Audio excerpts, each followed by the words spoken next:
Welcome everybody. Good afternoon. And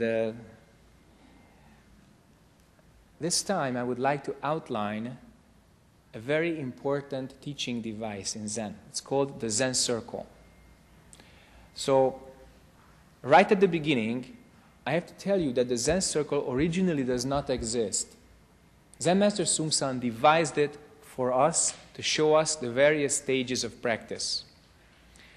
In the Zen Circle, there are 5 distinct points: 0, 90, 180, 270, and 360. 360 is overlapping with 0. What is 0? 0 is the state where you have no questions, no doubts, no problems. Except you have a problem with the world. So the world must fix itself. You are perfect. There's nothing wrong with you. Every single problem is outside yourself. And you are very angry when these problems reach you. And you really want good things from outside when you see them. At this point, whether you and the world are the same or different does not come up. What kind of relationship you have with other people also does not come up. The world is utterly simple. You are you. You have a fixed identity. You want things. You are angry when you don't get them, and you're happy when you get them. You believe your thinking is real. You believe your desire and anger are real, and everything else is not so important, only you. That's 0 degrees. Fortunately, nobody can stay at 0 degrees. Why? One word which we considered much earlier: impermanence. So you see sooner or later that this world is impermanent. Then you have this question: why? Why are we impermanent? Why is this world impermanent? Why do people whom I love die? Why do I lose things with which I'm dealing with on a daily basis, and I like them very much?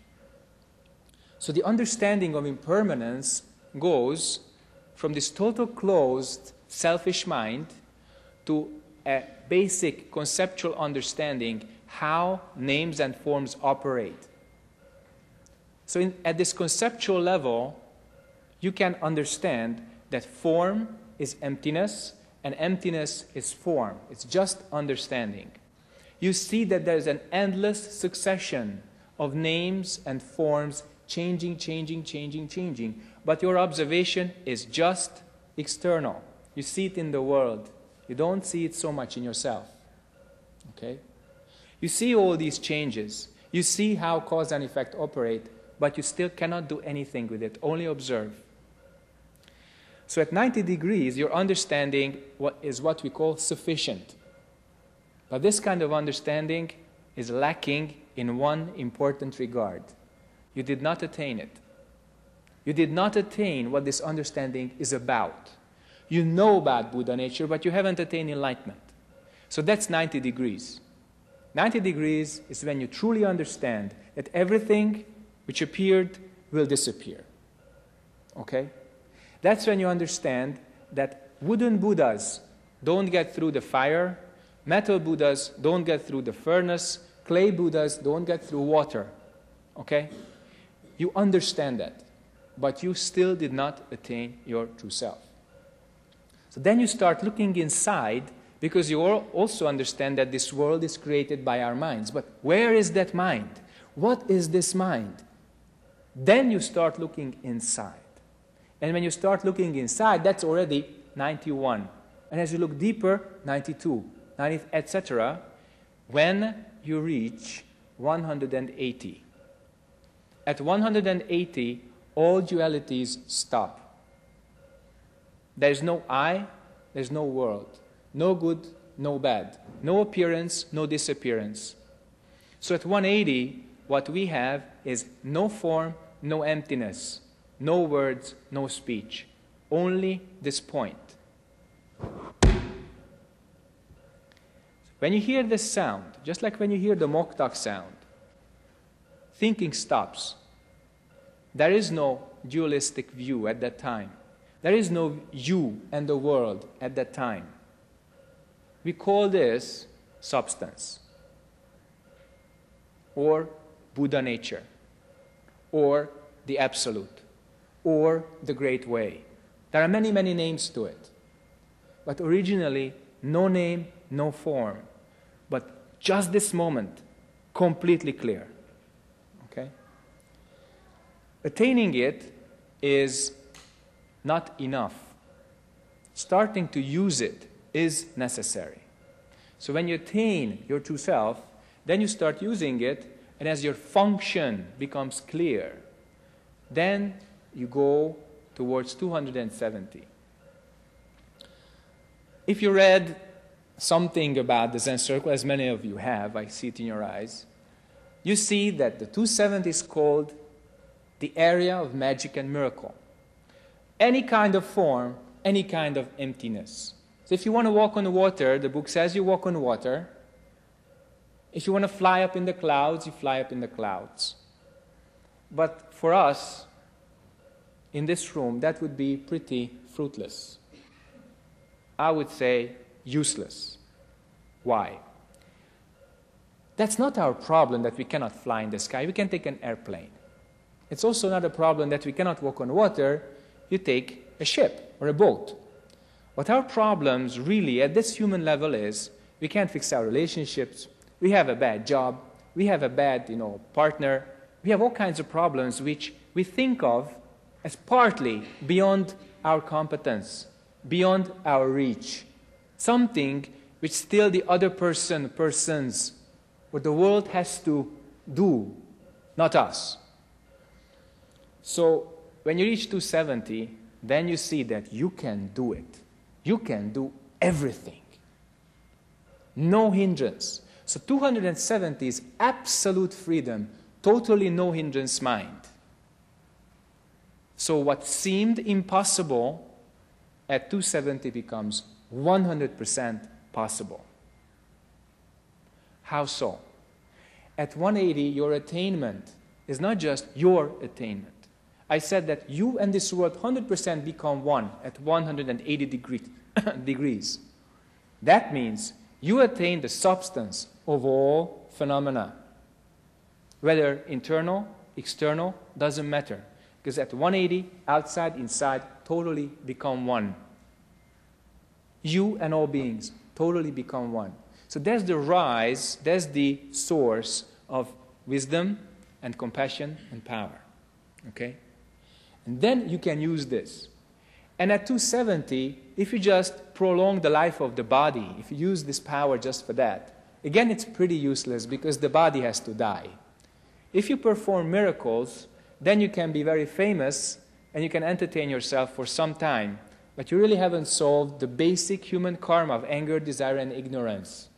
Look back at history and see what happened, okay? So what's really important that you find your own hindrances and look at them with a direct perception and see what has been impossible now becomes possible. That's the true miracle. Throughout your whole life, you were unable to forgive somebody, but now you can. Throughout your whole life, you thought you cannot fix some relationship, but now you can. You never thought you could shake hands with somebody, but now you can. So from the I cannot comes I can. But the only way to do this is attaining 180. Then great freedom, 270 comes. Okay? Still, this is not the final destination. The final destination is what we call 360, when you finish all your karma. That means mountains will become just mountains. The sky will become just blue. So that means mind 100% clear, all your karmic debts, karmic hindrances totally finished, you're clear. You see mountains as mountains, water as water. But again, if you stop here, how do you save all beings? That is the big question. So stopping at 360 degrees means that the Zen circle just disappears because it finished the job. And you have only one question left with which you can live the rest of your lives, which is, how may I help you? How may I help this world? So then correct function appears.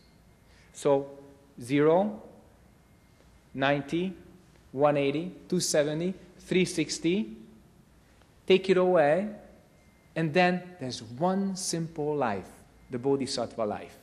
Okay? That's our potential. Not just our potential, it's our human duty to realize in one way or another something like this.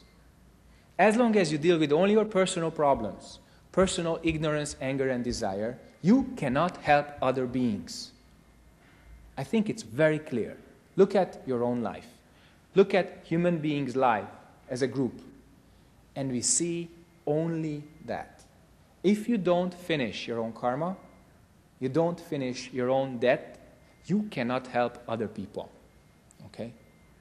This is why this very important saying is always valid, that the road to hell is paved with good intentions. So if you look into that, it's not a cynical statement telling you not to help anybody. But first, just like we discussed at the very, very first Dharma talk of this series, and just like the Buddha says, first get enlightenment, then save all beings. Otherwise, blind leads blind. That is the problem. So that's why we say, do the internal job, then do the external job. If you do, as the great teachers, all the patriarchs, and all correct traditions say, you wind up suffering, eliminate suffering. And then we do not have to deal with man-made suffering on this earth. We only have to deal with the 4 major kinds of suffering, which is with us even if we live the best life, which is birth, old age, sickness, and death. So even if we do not make wars, we do not have famine, we do not, do so many bad actions to each other and to nature as human beings, still we have to deal with the 4 major misfortunes. And why can't we deal with that? Because we have all the other man-made, human-made stuff which we have to deal with. And they are far more grave on this earth than just the 4 major kinds of suffering which I have just listed. So if we eliminate human suffering, man-made suffering, still our basic situation would not change. And the only reason why we should get down to this is because nobody else can do it. Nobody else. Okay? This is where I would like to stop the introduction and invite any questions that you might have. Yeah, my question is basically, you say that the root or the origin is like formless and nameless or pure or whatever, but then where did the first karma started? Where did your question come from? From my own thinking. Yeah, how did that start? That's my question. That, from logical reasoning, you say that for everything there is a reason, and yet you say that everything has some karma, otherwise it wouldn't appear. So reason and karma in this case different. Okay? But we are not splitting words. What I would like you to do is look into yourself and ask, where does my thinking come from? In short, where does it come from? Okay? We call this question Hwa To or Hwa Du in Korean. There are many kinds of Hwa Dus, but the basic is, where does it come from? What is this? Okay? What am I? This is a very important point. I cannot explain to you where your thinking comes from, but I can show you the way, how to attain it. And I also have to point out that you must walk on this way. Nobody else can do that for you. So the most serious teaching in Zen is that you do it. So if you start practicing and you ask yourself, where does my thinking come from? Or where does it come from? Soon you reach this wall of I think. I think. There's this notion of I. But what is this I? Then you sit with this Hwa-Du. What am I? And if you do that courageously, with great faith, if you don't lose this great question, then you attain. My words will not help you. My words help only at the start. Any teacher's words help only at the start. But we cannot walk the path instead of anybody. Okay? More questions? It's less of a question. It's more, I'm interested in this particular thing. I'm interested in the concept of ego. And I've met a lot of people, teachers, if you will, and I've seen it in them, and therefore I see it in myself. My own ego through seeing other people's ego. And I was just wondering, it's not even a direct question, but just about this sense of ego and what it is and how do we deal with it? Let me ask you. Yes. Who are you? Kim McDougall. My name is Kim. Kim. Great. Kim. And then what was the rest? MacDougall. Ah, very interesting name. But that's just your name. If I changed your name, or you changed your name to Sarah, would that change you? Well, I feel like it would, but... You feel? Why? That's good. Why do you feel like that? Because I'm attached to my name. Exactly. Attachment means identification. So you identify with your name.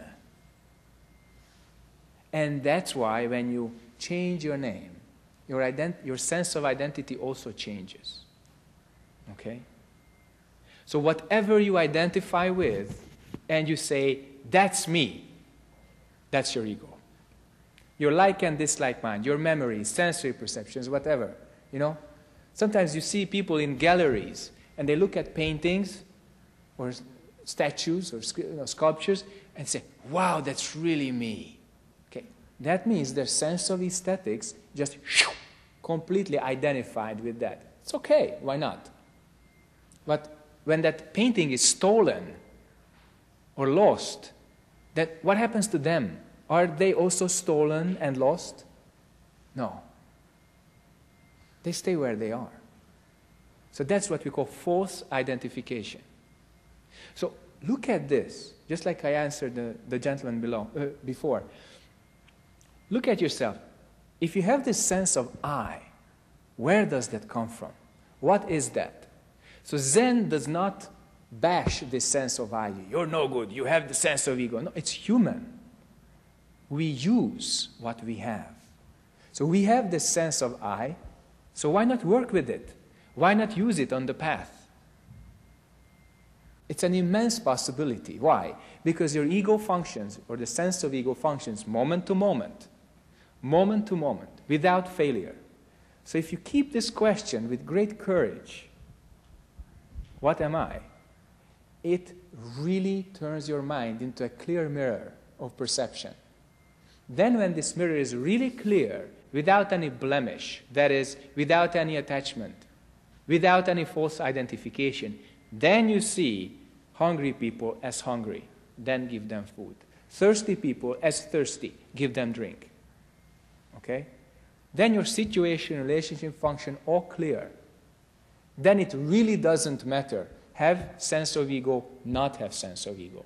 Why? You're not attached to anything. Okay? That means have a sense of I, no problem. Function clear. Have no sense of I, also okay. Function clear. Okay? So again, it's a very dualistic world if you say, if you have I, samsara. No I, nirvana. Okay? It's a very simplistic view. And that's why Nagarjuna, the 14th patriarch, he worked up the 4 propositions and the 100 negations. We're not going to list them here. And that established the middle way. This middle way is the cradle of Zen. Without him, it would be very hard for Taoists to understand Buddhists. But thanks to Nagarjuna and all his fellows, the 14th patriarch, we have the middle way in its most elaborate and fantastic philosophical foundation. It leaves anybody Western in the dust, even today. So let me just share this with you, that when Western philosophers wanted to really understand how human mind works and how this universe works, sooner or later they ended up with Nagarjuna, reading him, trying to understand him. He is still unparalleled. But he was also a practitioner, not just a philosopher. So out of his practice mind and his wisdom came what he said. Getting back to the sense of ego or I, whatever you have, keep clear mind.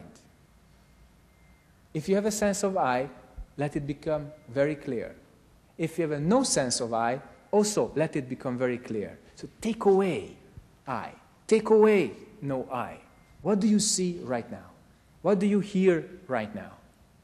What is your correct function right now? That's what's important. Okay? So when you practice and you have this question, what am I?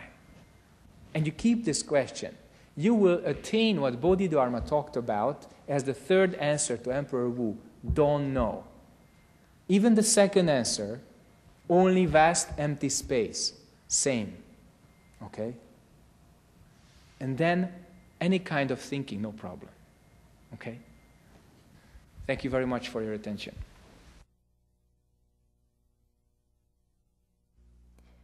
이 프로그램은 더불어 사는 즐거움, 전동 휠체어 전동 스쿠터 전문 업체 JS 홈쇼핑 협찬입니다.